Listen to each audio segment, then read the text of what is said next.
2013. He is also an expert in cybercrime, hence his presence today, and he is passionate about fraud fighting. In his speech today, Mr. Yu will bring us through the Interpol's journey to combat fraud, specifically the roles played by the financial crime unit of Interpol in connecting the respective police agencies of its member countries to all the related stakeholders. Please welcome Mr. Yu.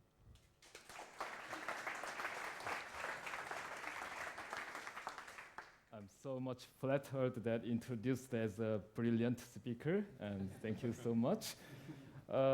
Very good afternoon, everyone. And I would like to firstly express my special thanks to all staffs who were dedicated to prepare all this wonderful event.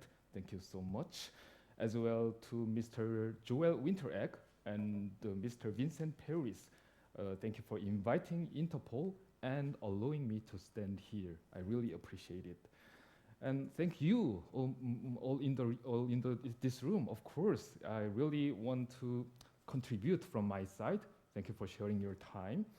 And please allow me to introduce myself again. My name is Jung. My family name is Yu, and my colleagues are calling me by JK, by initial. That could be much easier. You can remember or call me JK. Currently, I am working at the Financial Crimes Unit of Interpol, and personally, I'm from Korea. Maybe not nurse. I was a I was a lawyer. Most of my career, I worked as a financial crime investigator in Korean National Police. So I should admit that I'm not a data scientist, nor an expert in artificial intelligence. Even I do not speak perfect and refined English. However, I want to say that all we are in the same team. So we are studying fraud, we are making programs to detect fraud, and investigating fraud. We are all concerned about fraud. We are all fighting against fraud. So to fight efficiently, we need a holistic approach, and I do hope law enforcement perspective will help your insight on fraud. So today, I prepared Interpol experience in journey to fighting fraud with overview of our organization and introducing our financial crimes unit duty. Shall we begin? Yes. Real-time questions will be always welcome, of course, at the floor. And at the same time, for a better communication, I also prepared Slido.com. I believe every distinguished guest here utilizing your own smartphone. So why don't you try to get access to Slido.com with access code detect fraud, or simply you can just utilize the QR code at the right side. So if you do that, we can see the questions simultaneously, and I will try my best to answer. For example,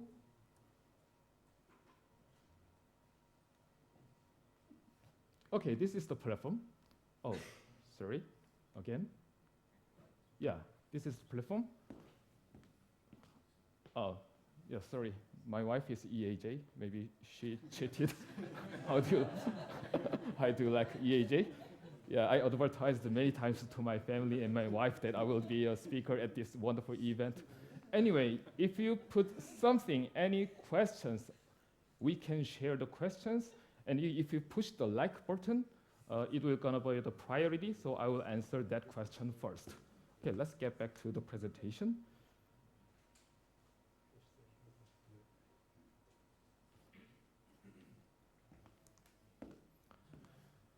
Yes, crimes are increasingly being international and connected. Around 15 years ago, when I started my police career for the first time in my life, I remember in my memory, there was no iPhone, no big data, no artificial intelligence. Maybe there were, but not very prevailed or not very open to public like these days.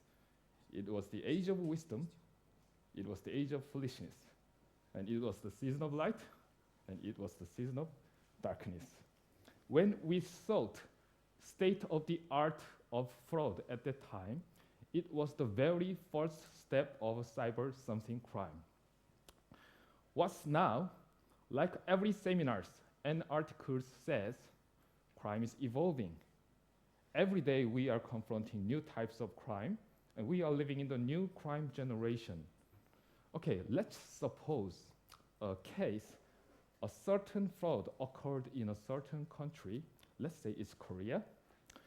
A suspicious email goes into the secretary of the trading company to deceive the trade money. The culprit pretended as if he or she was the real business partner, impersonated as a CEO of the business partner company, and unfortunately, the secretary of the trading company believed it was the real contract and made a transaction to the another company which was located in abroad. Let's say it's Japan, close country from Korea. So after that, the money already goes into the another country. Let's think about this case. This is a real case which I managed last month. So how can we respond this transnational fraud case? Can Korean police investigate Japanese bank? Maybe not that easy. How can we take initiative in this fraud case from Interpol? Or can financial institute detect this fraud, and how? Yeah, let's keep in mind this case. So what I want to say is the threat today is global, and it requires a global solution. So, and each AI now, to get back to the topic, yeah, there are plenty of predictions in regards to artificial intelligence. Rather than risks, I believe we are here to talk about the opportunities and the benefits. So how can it contribute to crime prevention area? How can it help in crime prediction systems? So in this new crime generation, I think we need to work together, we need a better communication, and we need to cooperate each other with all stakeholders. I think, I assume you already have the answer as you have studied, as you have led in your studying and your working industry. Let's have a look at more. So may I ask you one small question? Have you ever heard about Interpol? Please raise your hands. Thank you very much. So, have you heard it from the movies? Okay, thank you very much. Okay, I will say that it's 100% truth. Okay, I can say it's almost false. And actually, every time when I have a chance to introduce my organization, I came to confront a very good and interesting misunderstanding that we are kind of supranational police. We have the power to arrest all the people in the world, overwhelming the jurisdictions. So yes, we are the cops, the tough guys. So, so some people are misunderstanding that we are kind of international police, but I can say, rather than we are investigating ourselves, we are trying to connect all the jurisdictions in the world. So we do not own our own investigative power, but trying to connect all the police. So we can say rather than we are coordinators rather than investigators. So let's have a quick question to measure our understanding. So Interpol is an arm of the UN. No, nobody, okay? Interpol is based in the USA or based in France. Okay, yeah, too easy. Actually, I fly from Singapore, but our headquarters building is located in Lyon, France. Okay, next question, more difficult one, very difficult. Which is not an official Interpol language? English, French, Arabic, Spanish? Unfortunately, Yeah, Korean is not yet adopted as an Interpol official language. Yeah. Even though we elected our president from South Korea last year, yeah, not yet adopted. And so this is our global structure. Interpol comprises two elements. First is our General Secretariat, and second, our honorable 194 member countries. And this picture shows our General Secretariat. Our General Secretariat also comprises one headquarters building in Lyon. Okay, yes, in Lyon. And another base in Singapore, which is called HEIG-VD, Interpol Global Complex for Innovation. Let's call that Innovation Complex. And also we have 6 regional bureaus, which are covering America and Africa continent. And also we have 2 liaison offices and 3 special representative offices in African Union, European Union, and United Nations. Largely, I can say we have 2 bases, first in Lyon and second in Singapore. Actually, Lyon is the biggest, but I want to say Singapore together. Almost 80% of our staffs are located in Lyon, and 20% of our staffs are located in Singapore. So in my case, I am working at the financial crime unit, but in Singapore, IGCI is more concentrated on cybercrime. So that means we FCU, the acronym is FCU, Financial Crime Unit. FCU deployed our officer for the first time to the IGCI from this January. So even we are internally trying to make a good collaboration within ourselves. It is because rather than definition of crime, we can call that cybercrime or we can call that financial crime, but it is far more important how to respond whatever kind of crimes. So left circle is our budget and right circle is our number of staffs. So actually that is the last year's statistics, and recently we celebrated ourselves that overpassing 1,000 staffs. Around the staffs, we can largely divide the seconded officer from our member countries and direct contracted officers. So in my case, I'm a seconded officer from Korean National Police. So we have 194 member countries. Another question, is there anyone who knows how many countries in the United Nations? 193. 193, perfect, correct. Thank you for your cooperation. And we didn't get in touch before starting this presentation. However, yeah, Interpol, we are the, I can say. So every member countries operating its own bureau, which is called NCB, National Central Bureau.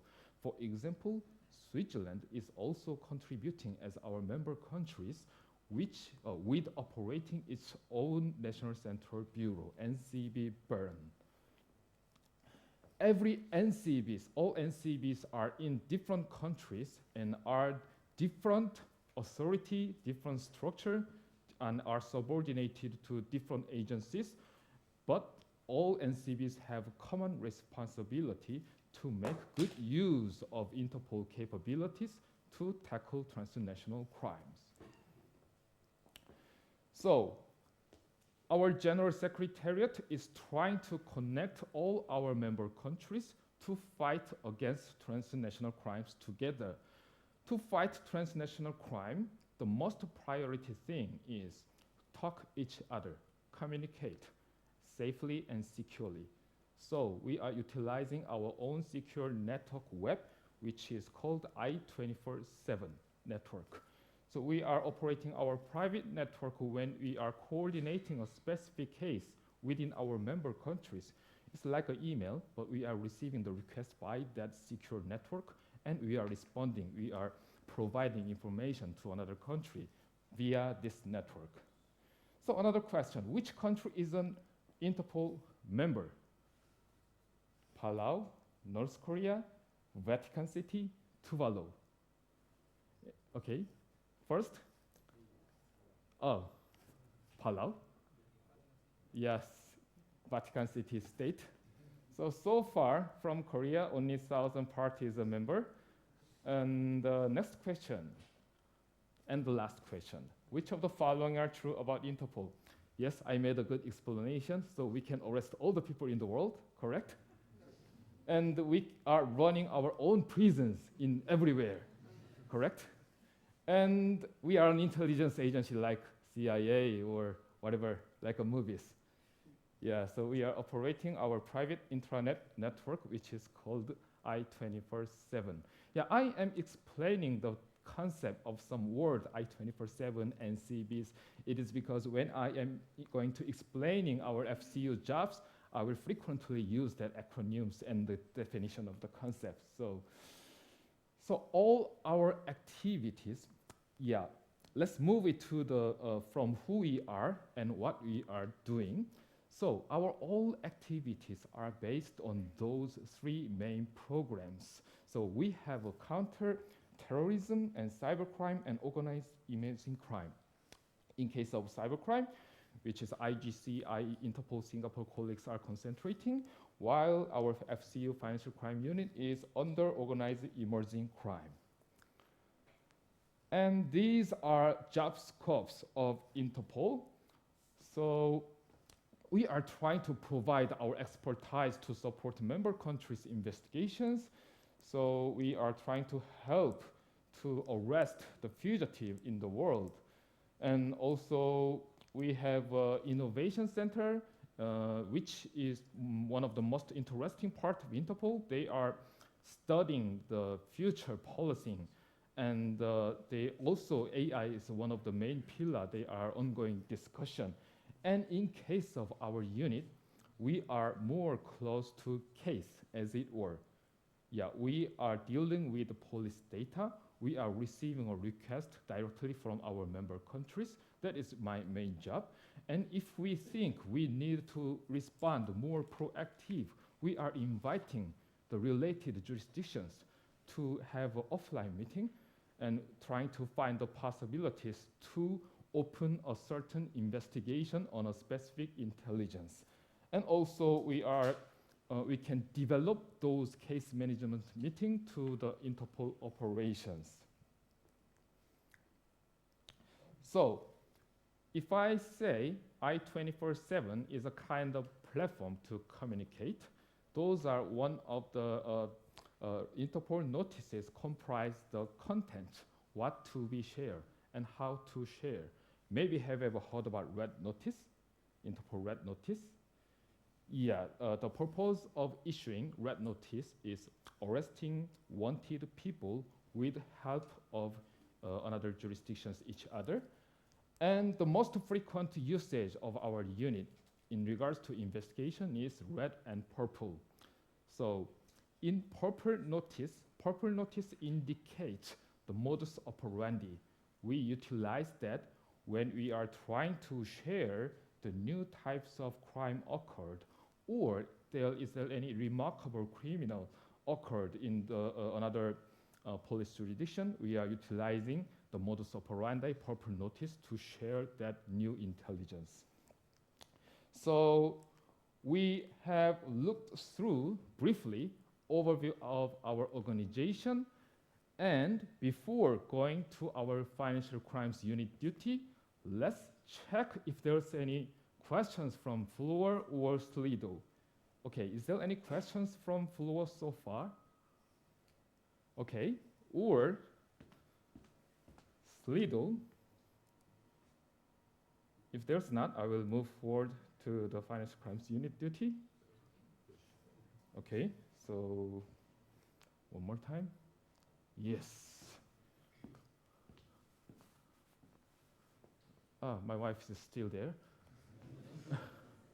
How do you detect social engineering today? How many cases do, what is the fraction of frauds do you define as cyber? Okay, I think first and third one is made by myself, and I will answer for the second one first. How do you detect social engineering and social engineering fraud, maybe? Okay, first, the social engineering covers, traditionally, we defined voice phishing or telecommunication fraud at the time. But these days, as the way how to commit a crime it has been evolved, so the fraudsters are doing that by SNS and emails and many kinds of way. So largely, we are overallly say social engineering fraud. So from law enforcement part, actually the main pillar, the most frequent usage to find the fraud itself is being just reported by the victims. Yeah. Other than that, if we are trying to find the crime as it were from our side, okay, at this point, the victim's report will be the most priority one. Okay, I will elaborate more after. What is the fraction of fraud do you define as cyber? Yeah, in my understanding, that question will be asking the definition of such crimes, cyber or financial, or actually still there is a definition of financial crimes and cyber crimes.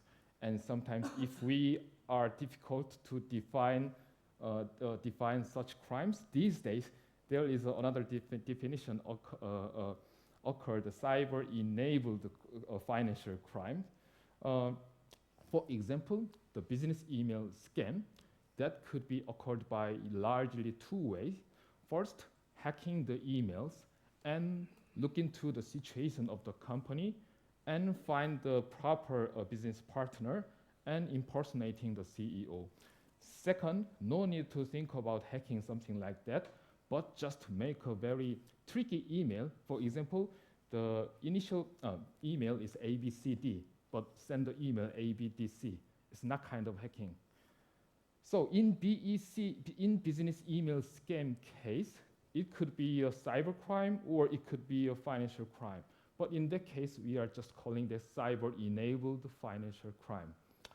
But personally, in my view, rather than definition of crime, it's much important how we are responding that.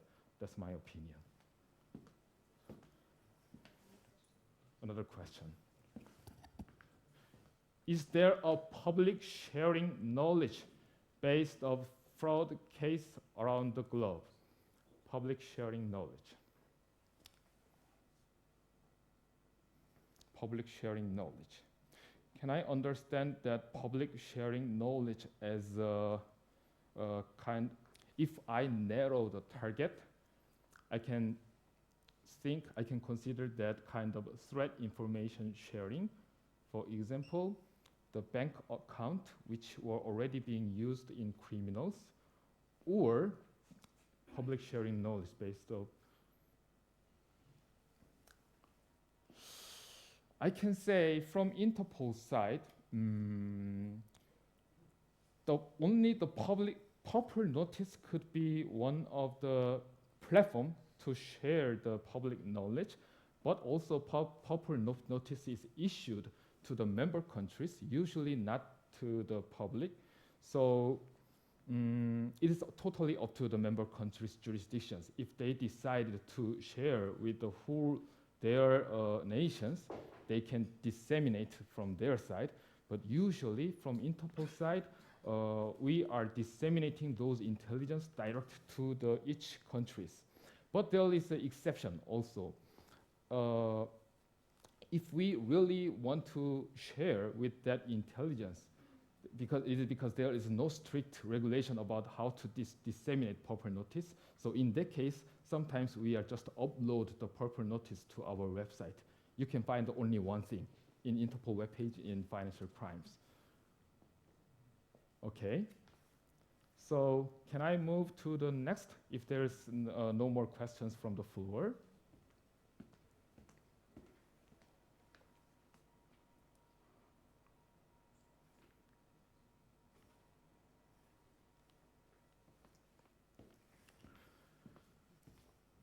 Yes, we looked through overview of this organization, and I'm going to use the rest of time to explain our financial crimes unit's daily work and duty. So, we Financial Crimes Unit is Interpol's main initiative to tackling financial crimes, and we are composed of only 10 officers from 9 countries. So left 6. So 6 officers are located in Lyon headquarters, and 2 officers are in Bangkok, and 2 officers in Singapore. So thanks to our diversity composition, we are trying to extend our contribution to as much as big area. And from the history, Interpol started our journey to fight crime since 1914. There was International Police Criminal Congress in Monaco with 24 participating countries. And after that, thanks to Switzerland, there was an international convention which is about the suppression of counterfeiting currency.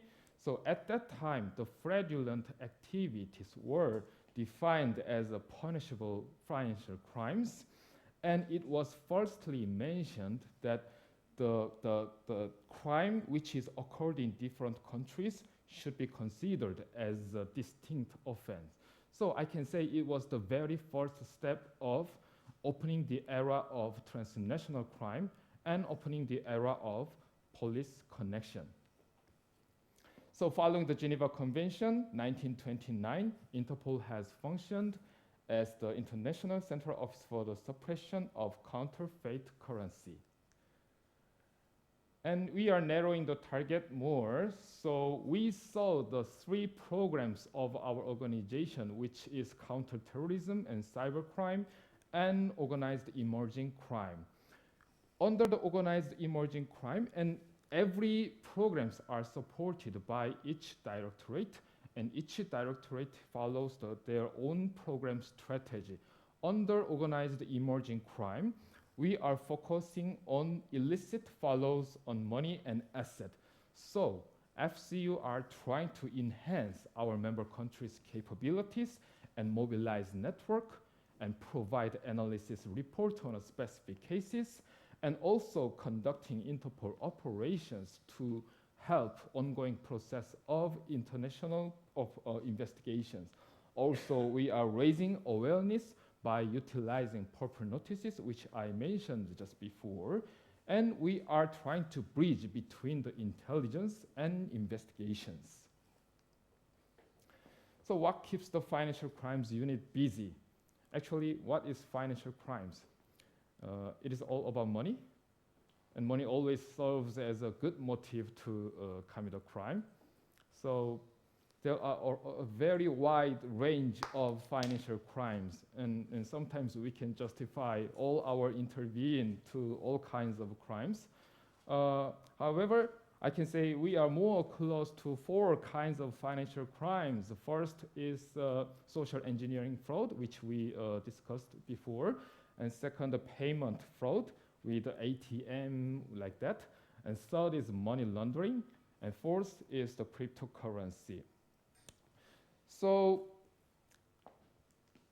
among them, I want to say in regards to topic today, so I think personally a good use of AI can decrease, especially those highlighted crime, business email compromise, which I mentioned the case at the very first step, and social engineering fraud and money mules.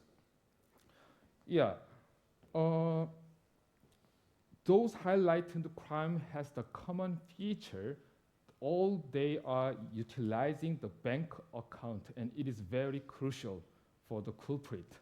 So if we follow the another examples to utilizing AI is already being used in another crime prevention field in some countries such as the Netherlands and the United Kingdoms and America.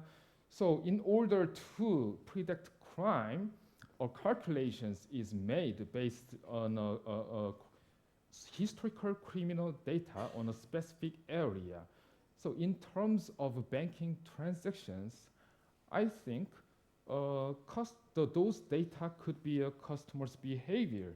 And I support that idea, which is emphasized by Net Guardians, and that's why I traveled here. And so, if we can successfully cut the flow of money to the criminals at the very first step, that will be the most efficient way to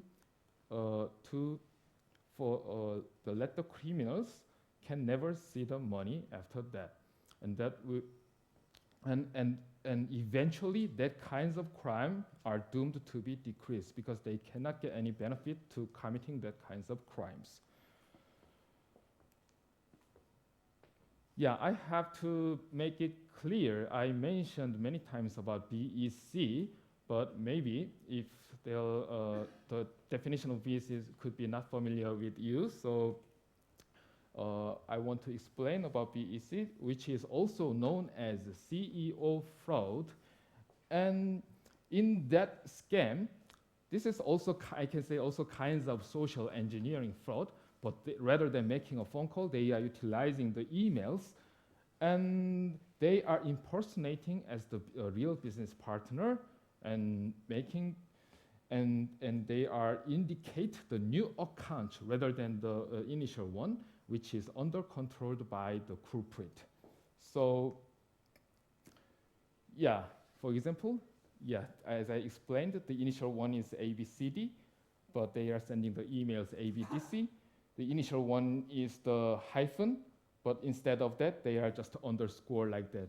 So after watching this, we can think that it's so easy. Who can be deceived like that, such easy way? But we are not never underestimate the culprit, so it happens and it is happening every day.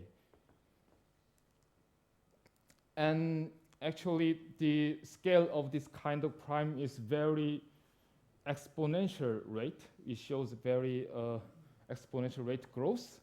And I can say this is the kind of very new trend and becoming very, yeah, I'd like to use very, very another good big words in this kind of crime.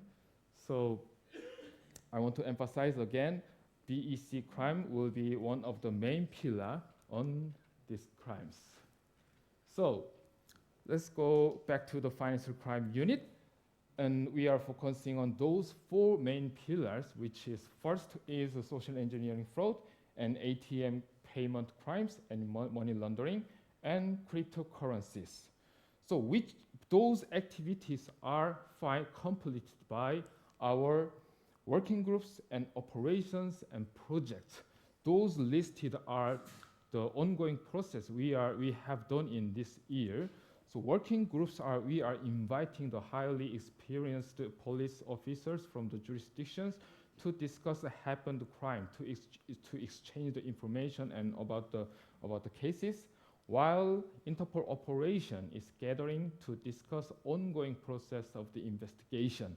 So, and the project is supporting the case management meeting.